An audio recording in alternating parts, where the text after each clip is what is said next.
পরম পূজ্যপাদ স্বামী বিজ্ঞানানন্দ। শ্রী রামকৃষ্ণ তার সম্বন্ধে বলেছিলেন, ওর জাম্বুবানের অংশে জন্ম, জ্যোতির্বিদ, ঘর বাড়ি করতে ভালোবাসে, কৃষ্ণের সঙ্গে মল্লযুদ্ধ করেছিল, ও কম নয়।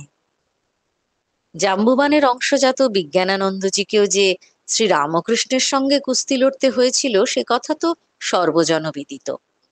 তখন হরিপ্রসন্ন, স্বামী বিজ্ঞানানন্দজির পূর্বাশ্রমের নাম হরিপ্রসন্ন চট্টোপাধ্যায়, দক্ষিণেশ্বরে আসতে শুরু করেছেন।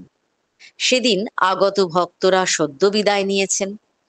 ঘরে শুধু হরিপ্রসন্ন আর শ্রীরামকৃষ্ণ। শ্রীরামকৃষ্ণ তাকে বললেন, তুই কুস্তি লড়তে পারিস? হরিপ্রসন্ন জানালেন যে পারেন। শ্রীরামকৃষ্ণ বললেন, আমার সঙ্গে লড়তে পারবি? দেখি, লড় তো এক হাত। হরিপ্রসন্ন ভাবছেন, এ কেমন সাধু দেখতে এলাম, সাধু কুস্তি লড়তে চায়। এদিকে ঠাকুরই ততক্ষণে পালোয়ানের মতো তাল ঠুকতে ঠুকতে কাছে এগিয়ে এসেছেন এবং হরিপ্রসন্নের দু হাত নিজের দু হাত দিয়ে ধরে কুস্তিগীরদের মতোই তাকে ঠেলতে শুরু করেছেন। অগত্যা 200 ডন ও 250 বৈঠক করা পালোয়ান হরিপ্রসন্নকে এই অসম চ্যালেঞ্জটা নিতেই হলো। এবং যা লৌকিক দৃষ্টিতে প্রত্যাশিত তাই হলো। একাধারে রাম ও কৃষ্ণ হওয়া সত্ত্বেও যুগাবতারকে অনায়াসে ও অচিরে হরিপ্রসন্ন ঠেলতে ঠেলতে দেওয়ালে ঠেসে ধরলেন।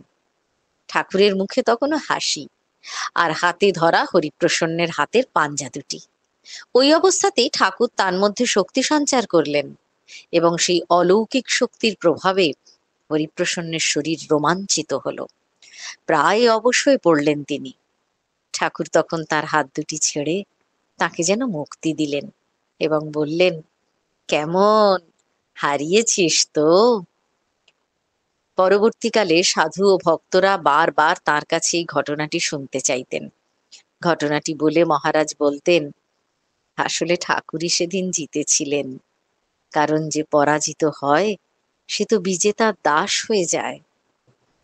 হরিপ্রসন্নের শরীর, মন, প্রাণ ও সমগ্র সত্তাটি সেদিন থেকেই শ্রীরামকৃষ্ণের চিরদাস হয়ে গিয়েছিল।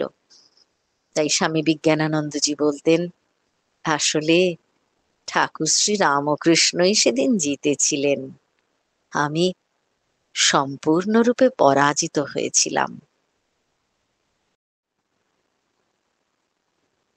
তথ্যসূত্র নিবোধত পত্রিকার স্বামী বলভদ্রানন্দের লিখিত স্বামী বিজ্ঞানানন্দ এবং শ্রীরামকৃষ্ণ সংঘ।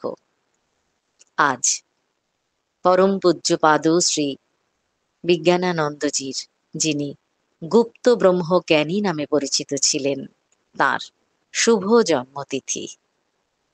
তাকে আমাদের নর্মদা শঙ্কর আশ্রমের পক্ষ থেকে প্রণাম। জয় ঠাকুর, জয় মা, জয় গুরু পরমেশ্বর।